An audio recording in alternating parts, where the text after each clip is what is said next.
Good morning. Good morning.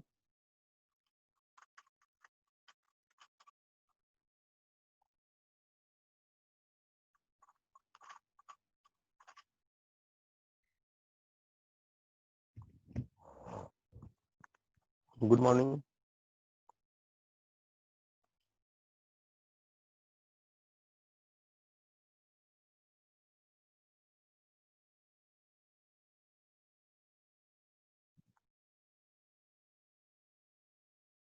चलो, आवाज आ रही है बेटा?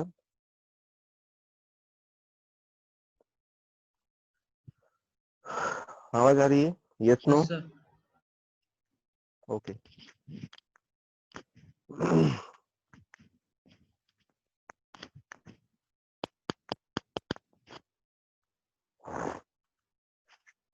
ठीक है।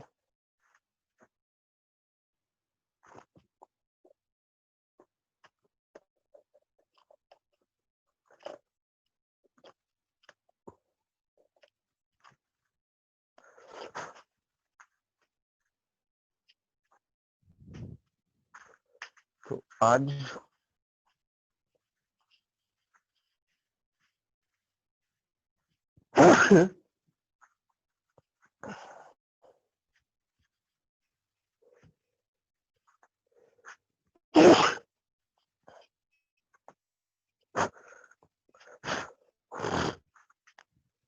Equation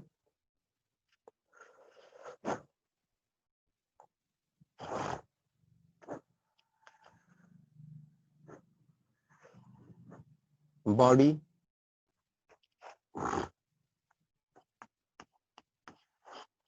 A transfer body B Q is equal to 4 coulomb of charge. Body A body B को कितना चार्ज ट्रांसफर कर रही है? कितना चार्ज ट्रांसफर कर रही है बेटा? बोलो बोलो, आवाज बोलो बेटा। बॉडी ए बॉडी बी को कितना चार्ज ट्रांसफर कर रही है? आवाज नहीं आ रही? यस सर, आ रही है। हाँ। तो बॉडी ए बॉडी बी को 4 कूलम इतना चार्ज क्या कर रही है? ट्रांसफर। ठीक है। तो मेरा सवाल ऐसा है, Q is equals to 4 coulomb इतना चार्ज ट्रांसफर हो रहा है, मतलब सर क्लियर कितने नहीं दिख रहा है।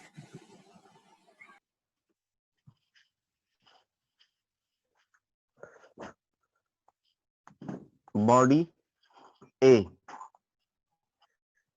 बॉडी बी को Q is equals to 4 coulomb इतना चार्ज क्या कर रही है?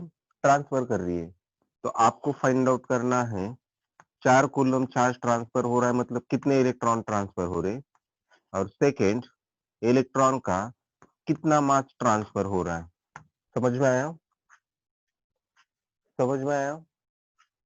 बॉडी ए बॉडी बी को 4 कूलम इतना चार्ज ट्रांसफर कर रही है, तो 4 कूलम मतलब कितने इलेक्ट्रॉन जा रहे हैं, और इलेक्ट्रॉन जा रहे हैं मतलब कितना मास भी ट्रांसफर हो रहा है। चलो माइक बंद करो।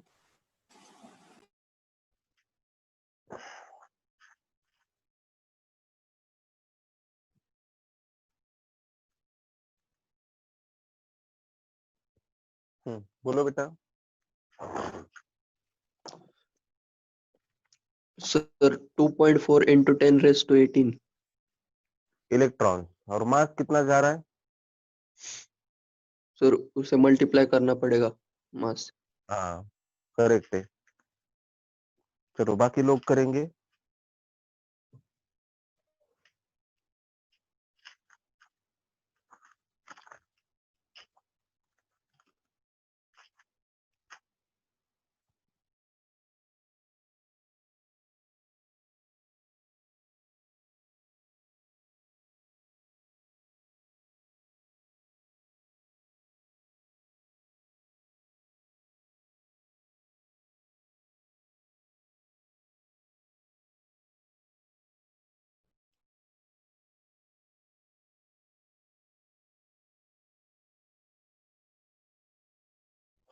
बोलो बाकी किसका किसका आंसर है?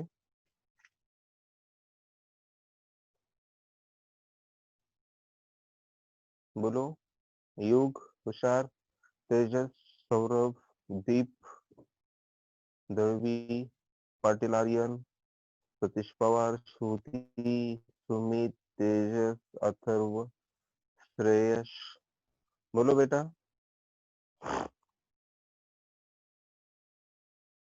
Q is equals to 4 coulomb इतना चार्ज ट्रांसफर हो रहा है, तो एन की वैल्यू कितनी? और एन के साथ साथ नंबर ऑफ इलेक्ट्रॉन जा रहे। देखो देखो इधर, एन इज इक्वल्स टू निकालने के लिए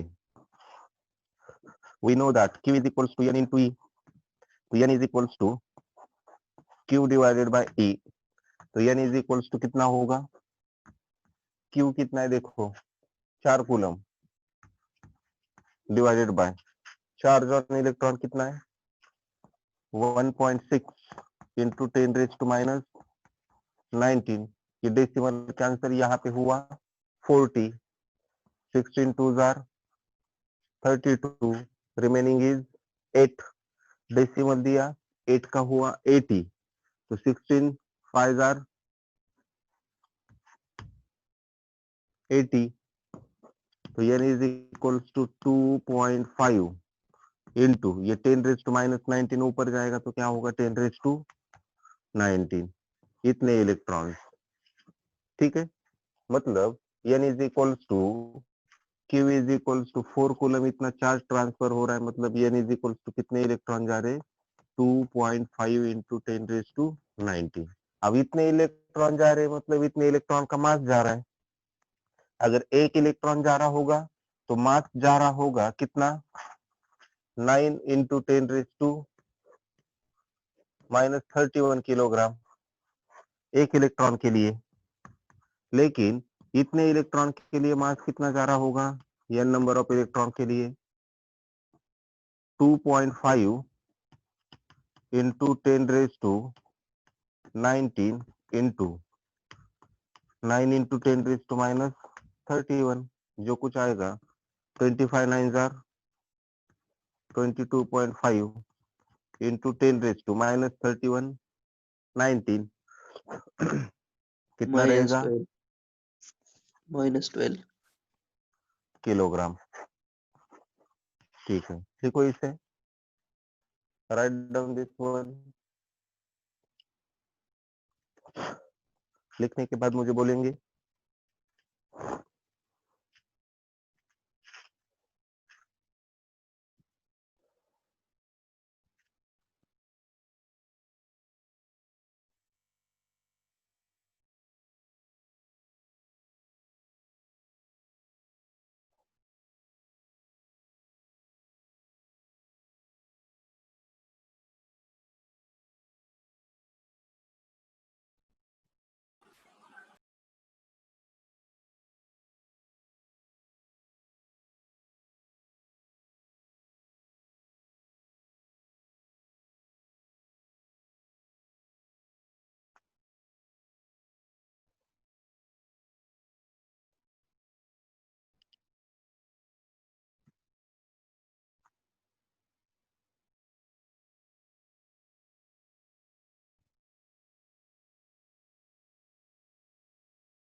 चलो हो गया बेटा। Yes sir. ओके,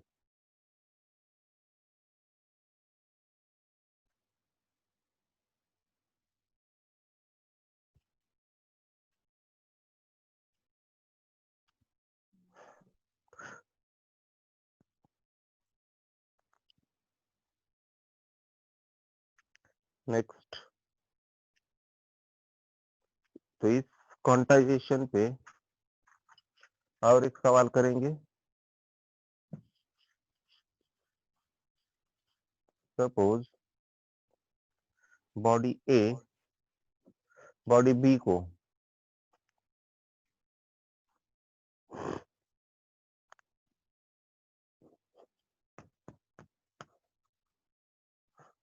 12 कूलम इतना चार्ज ट्रांसफर कर रही है। तो 12 कूलम के लिए कितने इलेक्ट्रॉन्स और कितना मास ट्रांसफर होगा? चलो फाइंड आउट करो बेटा।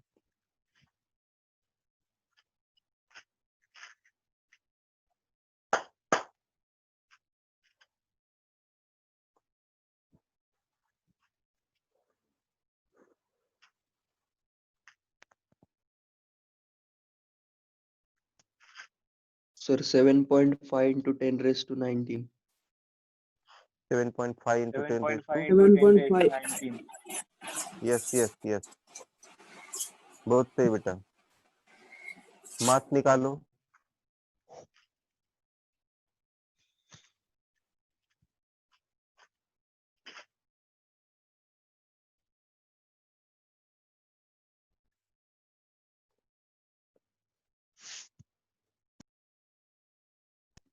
Sir 6.8 into 10 raised to 20.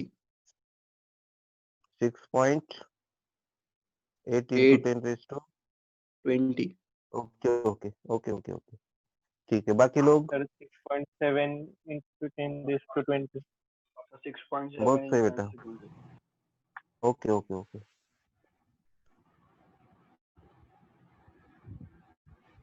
चलो बाकी निकालेंगे। सभी लोगों का आंसर है, बोलो।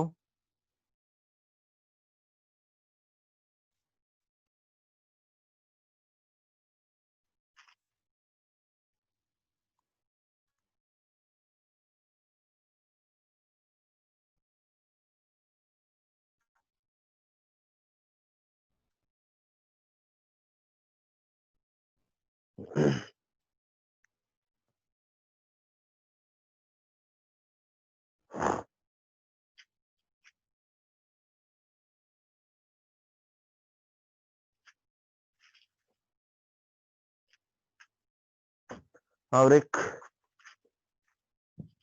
Q is equals to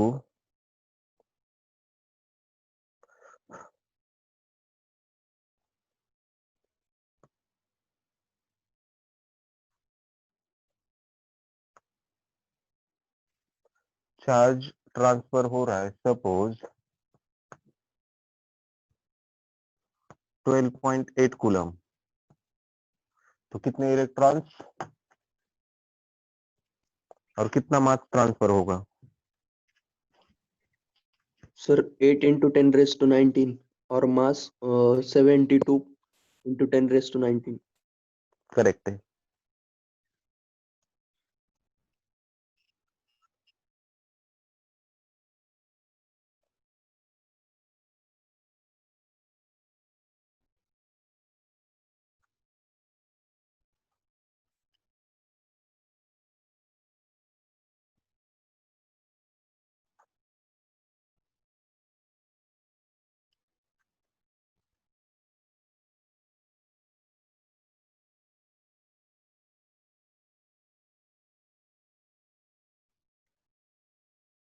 चलो हो गया बेटा ये।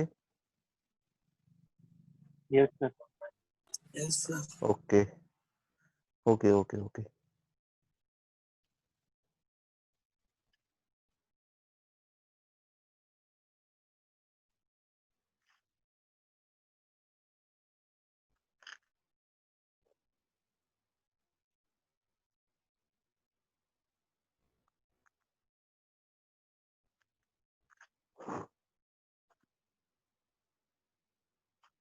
नेक्स्ट एक हेडिंग देनी है, कूलम्स लॉ।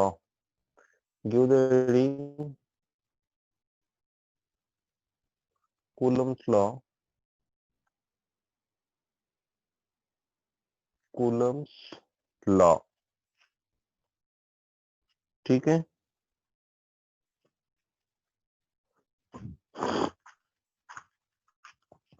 हेडिंग दिया है बेटा कूलम्स लॉ। Yes, sir. पता है कुछ कूलम्स लॉ के बारे में? सर वो फोर्स ऑफ अट्रैक्शन रहता है दो एटम के बीच में, चार्जेस के बीच दो में। Force of attract. चार्जेस के बीच में यस।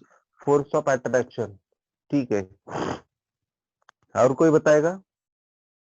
और कोई बताना चाहेगा यहाँ पे कूलम्ब्स लॉ क्या है? तो बोलो बेटा। सोचो। सुमित, सिर्फ फोर्स ऑफ अट्रैक्शन होता है या रिपल्शन भी हो सकता है?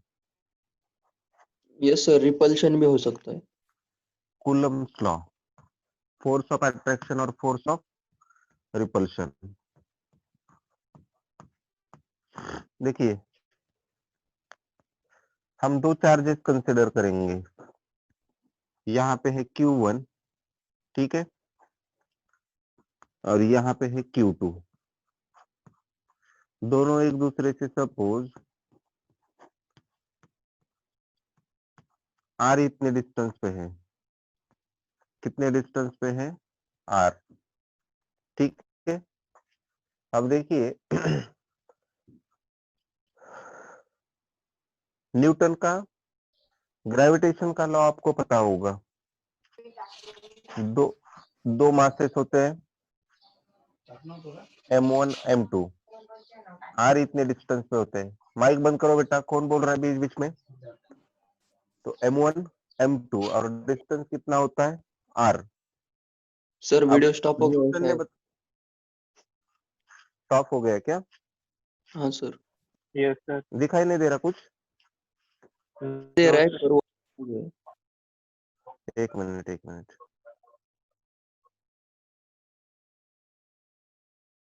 अब दिख रहा है? Yes, sir. अभी दिख रहा है. Yes, sir. ठीक है। देखिए कूलम्ब्स लॉ में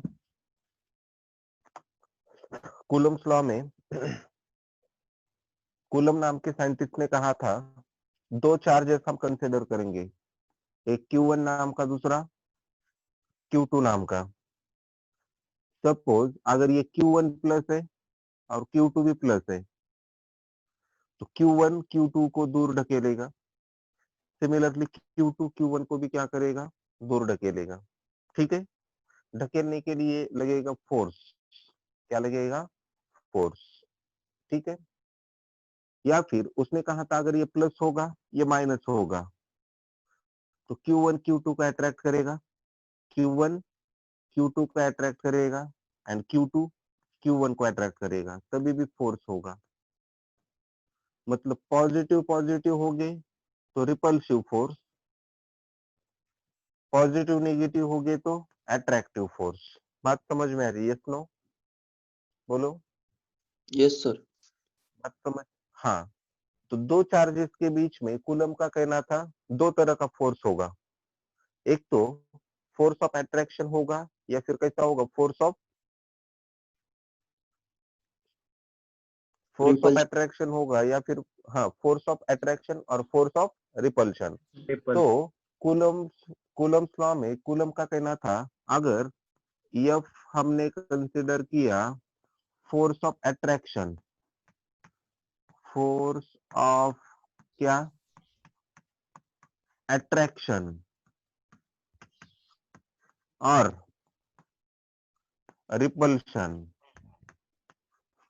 repulsion between Q1 and Q2, तो उसका कहना था ये force of attraction F directly proportional होगा Q1 एंड Q2 को। Q1 एंड किसको? Q2 को। मतलब जितनी ज्यादा Q1 Q2 की वैल्यू उतना ही ज्यादा क्या? फोर्स। Q1 Q2 ज्यादा तो फोर्स भी क्या? ज्यादा। अब ये फोर्स एक तो अट्रैक्टिव होगा या फिर कैसा होगा? रिपल्सिव। अट्रैक्टिव कब होगा? जब प्लस माइनस होगा। रिपल्सिव कब होगा? जब प्लस प्लस होगा या फिर माइनस माइनस होगा। तो F is directly proportional to Q1, लिखो मत, F is directly proportional to Q1 Q2, इसे कहेंगे इक्वेशन फर्स्ट। ठीक है, या फिर सेकेंड स्टेटमेंट उसके लॉ का ऐसा था F is inversely proportional to distance square। मतलब ये जो फोर्स होगा अट्रैक्टिव और रिपल्सिव, तो इस डिस्टेंस को कैसा होगा? Inversely proportional. तो एक मतलब लॉजिकल सोचो, जब भी डिस्टेंस बढ़ेगा, किसी चीज के बीच में का डिस्टेंस बढ़ेगा, तो उन दोनों के बीच में का फोर्स क्या होगा, घटेगा। फोर्स क्या होगा, घटेगा। मतलब जैसे कि यही लेक्चर अगर क्लासरूम में चल रहा होता तो फोर्स कैसी थी, मतलब फोर्स कैसी रहती, थोड़ी स्ट्रांग रहती है ना, मजबूत। मतलब मुझे आप लोगों के साथ कनेक्ट होने के लिए, आप लोगों को मुझे मेरे साथ कनेक्ट होने के लिए क्लासरूम की जो फोर्स होती है, जो बाउंडिंग होती है, वो कैसी होती है, स्ट्रांग होती है। अब डिस्टेंस बढ़ गया तो थोड़ा बाउंडिंग भी क्या हो गई, थोड़ी कम हो गई। बात समझ में आ रही है? तो ठीक उसी तरह से जब भी डिस्टेंस बढ़ेगा तब फोर्स क्या होगा, घटेगा। तो F is inversely proportional to क्या, आर स्क्वायर। इसे कहेंगे इक्वेशन नंबर क्या बेटा, सेकेंड। तो from 1 and 2, 1 and 2, F is directly proportional to Q1, Q2 and inversely proportional to R square, inversely proportional to R square. तो F is equals to यहाँ पे constant डालेंगे small k, Q1, Q2 divided by क्या बेटा, R square। ठीक है, यहाँ पे इस स्मॉल k को कहा जाता है constant of proportionality, constant of proportionality. बस इसी लॉ को कहा जाता है कौन सा law, coulomb's law. F is equal to Q1 Q2 divided by R square. ठीक है, इतना लिखेंगे। आगे और कुछ हमें देखना है कूलम्स लॉ में, राइट डाउन दिस वन, लिखो। लिखने के बाद बोलेंगे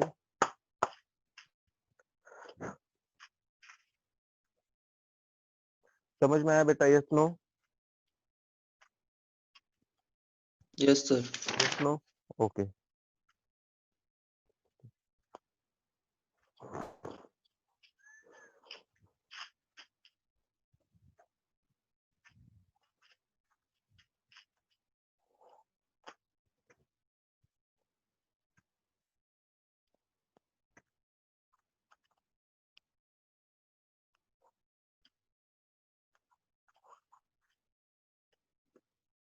to Q1 Q2 R square,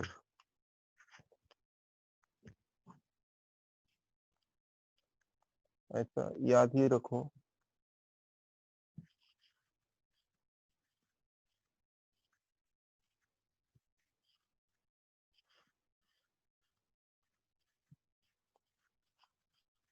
देखो इधर लिखो मत। F इज इक्वल्स टू, हमने लास्ट इक्वेशन क्या देखा, F इज इक्वल्स टू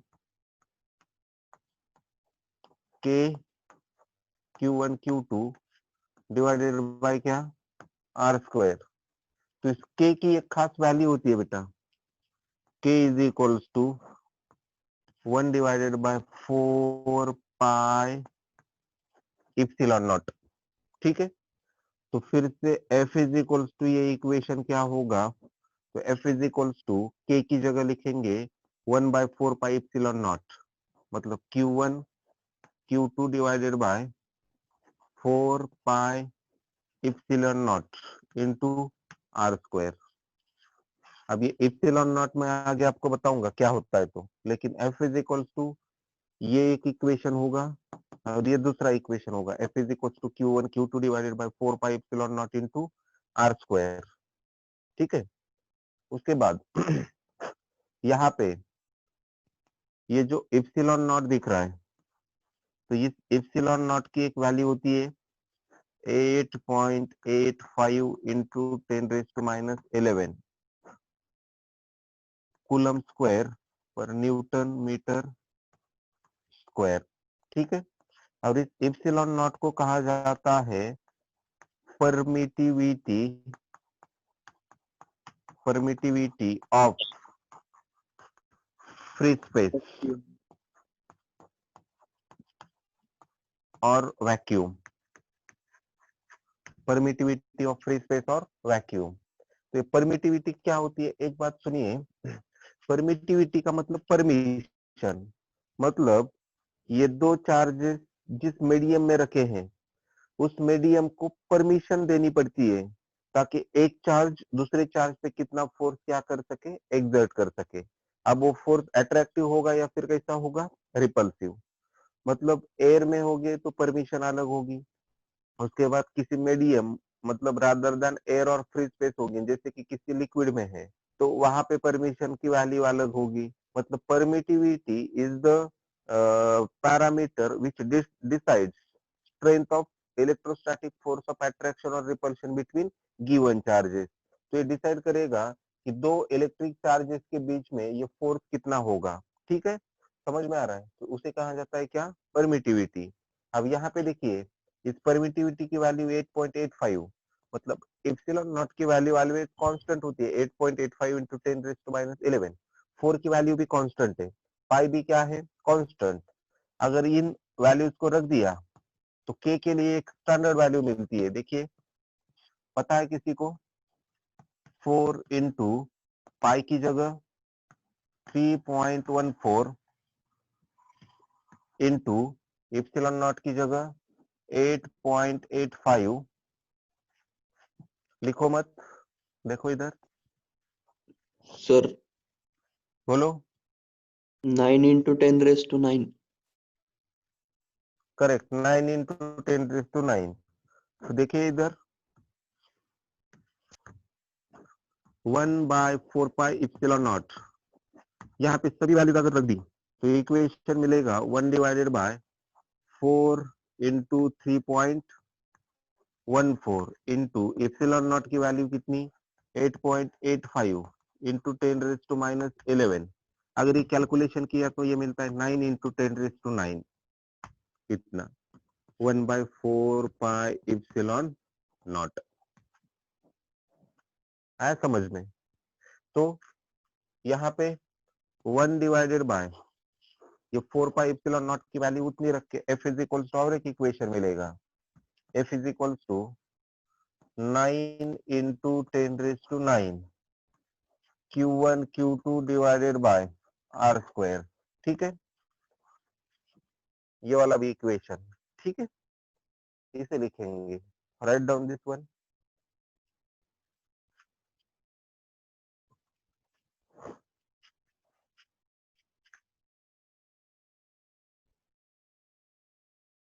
चलो लिखो इतना, लिखने के बाद मुझे बोलेंगे।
सर ये इलेक्ट्रिक परमिटिविटी कैसे बैरियर की तरह एक्ट करती है क्या?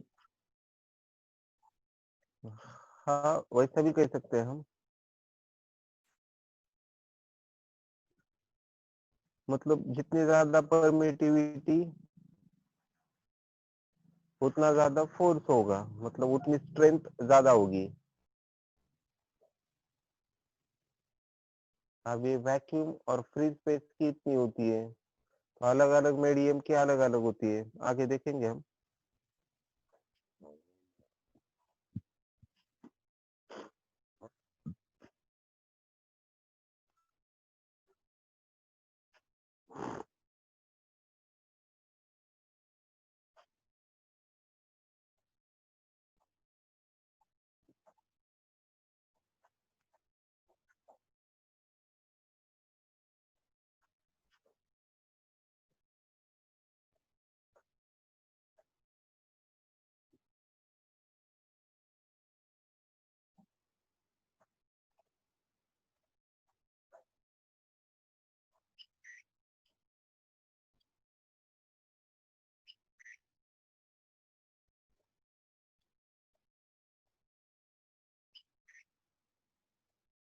चलो हो गया बेटा ये लिखना।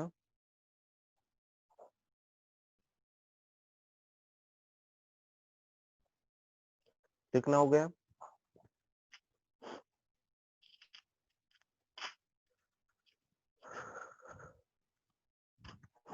बोलो बेटा। Yes, sir.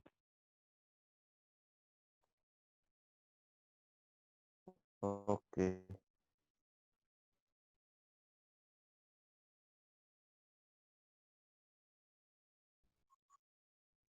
सुना है Q1 Q2 bye R square, ठीक है। सर फिर से वीडियो तो स्टॉप अभी हो गया। क्या हो गया? स्टॉप। नहीं शुरू है ना। स्टॉप मतलब मैं यहाँ पे आगे नहीं आया इससे,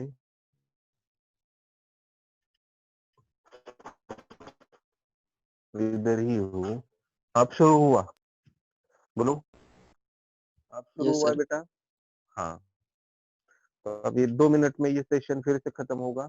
एक नया आर्टिकल देखने से पहले थोड़ा रिवाइज करेंगे। सेशन के बाद, इस सेशन को खत्म करने के बाद नेक्स्ट इसमें, मतलब सेशन के बाद जो भी 15-20 मिनट का लेक्चर होगा उसमें हम एक नया आर्टिकल देखेंगे। चलो, मास ऑफ इलेक्ट्रॉन कितना होता है बेटा? मास ऑफ इलेक्ट्रॉन बोलो। 9 into 10 9.1 into 10 raised to 31. Correct, 9.1 into 10 raised to minus 31 kilogram. Electron, proton और न्यूट्रॉन में मास सबसे ज्यादा किसका होता है, कुछ पता है? Electron, electron, proton and neutron. Neutron neutron, sir. Neutron. Neutron का मास ज्यादा होता है, ठीक है ना। ये उसके बाद इलेक्ट्रॉन पे चार्ज कैसा होता है, plus minus? Plus minus proton पे, माइनस माइनस होता है। इलेक्ट्रॉन पे चार्ज होता है नेगेटिव, माइनस। प्रोटॉन पे चार्ज कैसा होता है, पॉजिटिव, पॉजिटिव। न्यूट्रॉन पे, नेगेटिव। नहीं न्यूट्रॉन सर, वो नो न्यूट्रल चार्ज, रहता है। Neither charge. पॉजिटिव नॉर, हाँ, न्यूट्रल दो न्यूट्रल। चार्ज। नहीं होता। न्यूट्रॉन पे किसी भी तरह का क्या नहीं होता बेटा, चार्ज नहीं होता, ठीक है। नहीं होता। हाँ, neutron is electrically neutral. Alpha particle पे चार्ज कैसा होता है बेटा? पॉजिटिव। Alpha positive. पॉजिटिव। कितना होता है?